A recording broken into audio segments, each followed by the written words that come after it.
Good day, ladies and gentlemen, and welcome to the mining news on Commodity TV. Revival Gold gets fresh cash and a top partner. EMR Capital Management will acquire a strategic stake in the company through a strategic placement and will purchase over 32 million common shares of the company at a price of 48 Canadian cents per share for gross proceeds of 15.4 million Canadian dollars. EMR's pro forma ownership interest in Revival Gold at closing is expected to be approximately 12%, assuming the simultaneous offering is fully subscribed and no additional common shares are issued. In connection with the strategic EMR placement, EMR will be granted customary anti-dilution rights to maintain its equity interest as well as the right to nominate a director to Revival Gold's board of directors pursuant to an investor rights agreement to be entered into between EMR and Revival Gold. Revival Gold's non-broker placement announced late last week was well received 2 weeks ago, said Hugh Ackrow, President and CEO.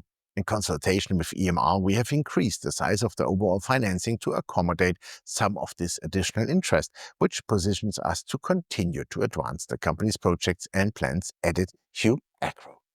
In addition to the strategic EMR placement, the company announced that it has increased the size of its previously announced non-broker private placement to up to 11.6 million Canadian dollars through the issuance of over 24 million common shares at also a price of 48 Canadian cents per common share. Well done, guys.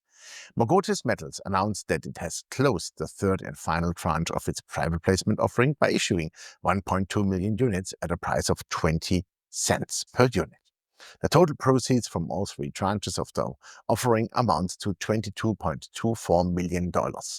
Each unit consists of one common share and one half of a common share purchase warrant. Each warrant entitles the holder to purchase one common share at a price of 40 Canadian cents within 2 years. Bridge Metals announced the successful completion of an arrangement with Encampment Minerals for an option to acquire up to a 70% interest in the large tonnage copper-nickel PGE Serpentine project in northern St. Louis County in Minnesota, 5 kilometers southeast of the town of Babbitt. CEO David Suda stated, "We are very pleased to have entered into a definitive agreement with our partners at EMI and the Gilliam family, who have held this property privately and developed it wisely. Together, we intend to unlock the value potential of this project in this favorable commodity price environment, and given the positive conditions in the United States, we would like to thank all EMI employees and the Gilliam and Arnold families for their work in identifying and advancing the Serpentine project and for the opportunity to continue working together on its development." Serpentine is a significant copper-nickel deposit with high tonnage, good grades, and a low stripping ratio with near-surface mineralization that has a flat dipping geometry and the potential to make a significant contribution to the project's economics. Strong metallurgical recoveries have also been demonstrated, confirmed by early metallurgical test work from a 2012 scoping study conducted by EMI using flotation, which returned high copper and nickel recoveries of 95.3% copper and 81.6% nickel. The project has good infrastructure, as it is located in the heart of a long-standing mining area with rail lines, roads, processing facilities, and other infrastructure in good condition. In addition, progress in the permitting of neighboring deposits and recent statements by the US government indicate that the permitting process for Serpentine is progressing positively.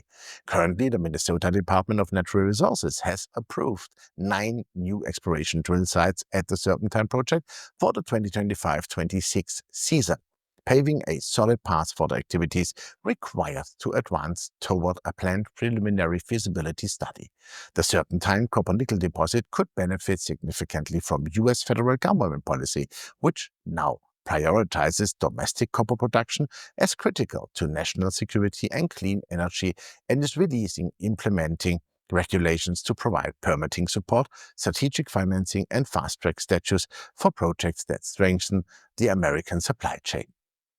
Sibanye-Stillwater is acquiring the US metal recycler Metallix, significantly strengthening its global presence in the recycling sector. The cost is $82 million for an enterprise value of $105 million, and Metallix produces recycled precious metals, including gold, silver, and platinum group metals, primarily from industrial waste streams. The company operates 2 processing and recycling facilities in Greenville in North Carolina. Metallix has a global customer base that it serves in addition to its customers in the United States, including the United Kingdom and South Korea. The company has been in business for over 60 years. In 2024, Metallix processed approximately 4.2 million pounds of precious metal-bearing waste materials and produced approximately 21,000 ounces gold, 874,000 ounces silver, 48,000 ounces palladium, and also 48,000 ounces of platinum, 4,000 ounces of rhodium, and 3,000 ounces of iridium, and 263,000 pounds of copper. Metallix complements Sibanye-Stillwater's recycling activities in Montana and Pennsylvania in the US and brings additional processing capacity, proprietary technologies, and extensive knowledge and experience.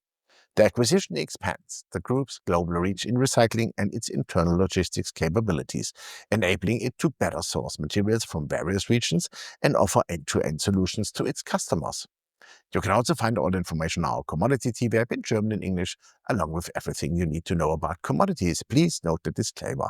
The shares discussed are or will be part of the SRC Mining Special Situation Certificate, and I am a direct or indirect shareholder.